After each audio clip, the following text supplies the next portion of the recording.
girlfriend that was just violent when she drank, and I just have to leave the apartment because I didn't want cops showing up. Obviously, we all grow up, the masculinity from the man, and women, are supposed to, stay at home and cook and stuff. And men are the more, So I don't know if because we were raised differently, and men probably don't want to admit that, hey, their spouse, male or female, is hitting them and hurting them, and they probably maybe just aren't openly to admitting that. My father told us when we were young at a specific age that we were not supposed to put our hands on women, and I've tried to live my life like that, but I know I've been in abusive relationships where I've been on the other side of the abuse, the physical abuse myself, and I certainly don't think I'm the only man out there that's ever experienced that.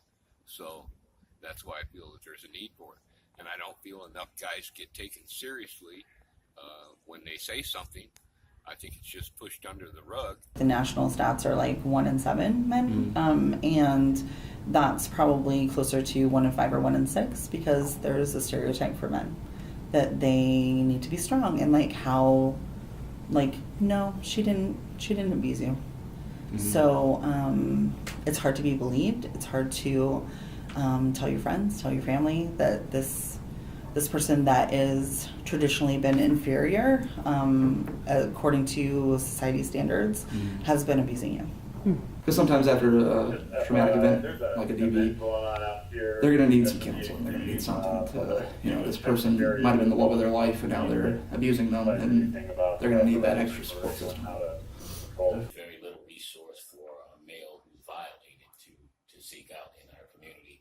And with the growth, or at least the exposure of our LGBT community, within that community, again, there would be a need for protection and resources if there was infighting or domestic violence, be it verbal or otherwise. But in my experience, I have, only a few probably in my career that I've had the man was, the victim. And usually what happens in those situations is a witness will call that in. I know that for some victims, from what I've heard, that they like the fact that there are men that have been able to come forward with their families because it gives them a sense that not all men are evil. Right. And not all men are going to hurt them. And so for some victims, I think it's quite cathartic for that. But I think for the majority, especially for people that have been newly victimized or newly coming into shelter or any program, it's a lot harder. When people have a problem, you just tell them that everyone deserves to be safe. Right. And that's kind of the viewpoint that we need to take with everybody. So, because shelters should be having men come in, they should be having LGBTQ come in, and so it's just really important for us to have a place for them. Right. I had a male victim in my family who didn't realize that he was a victim until he was going through his divorce, and they had a lot of kids. And so had he been able to have resources or known, he probably, and then his ex-wife used the kids during the divorce. It was nasty. But it always, I do have a soft spot for men who are going through domestic violence. It just tears me up because of everything that he went through. And so, I just feel like it would just be really beneficial for our state. After 2 decades of abuse, Jeff had no friends, wasn't allowed to go to church or make decisions for himself. But you love this person. You've entered into a marriage covenant, sickness and health, better for worse. And you are going better for worse, right? I know you said you didn't mean to push into me or open that door in my face or our child's face, but it's for better or for worse, right? Jeff and his older daughter created a safe word. So when it got bad enough that they needed to leave, she'd say the word. One day, it got that bad. He started calling down the list of domestic violence shelters in North Texas. The responses were crushing. The thing that you get the most is they only serve women. We're sorry to hear you're in the position you are. We're here to support you, but we only serve women. As a society, we don't necessarily see that men are capable of being the targets of partner violence. Emily Douglas is an associate professor of social work at Bridgewater State University in Massachusetts. She says in relationships, men and women use violence at roughly the same rates, yet men have far fewer places to turn. In a study she co-authored, just 8% of male victims who called domestic violence hotlines found them very helpful.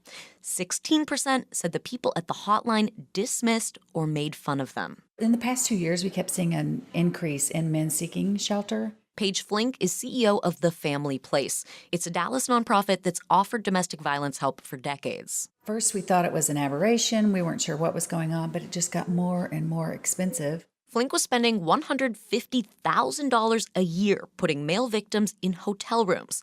She and some other shelter managers across the country say it now makes financial and therapeutic sense to provide a safe space specifically for men. The day after Jeff and his daughters finally left home, Flink opened the first such shelter in Texas. So we have 2 floors of bedrooms. She shows me around a wooden 2-story house in Dallas with a large kitchen and a basketball court in the backyard.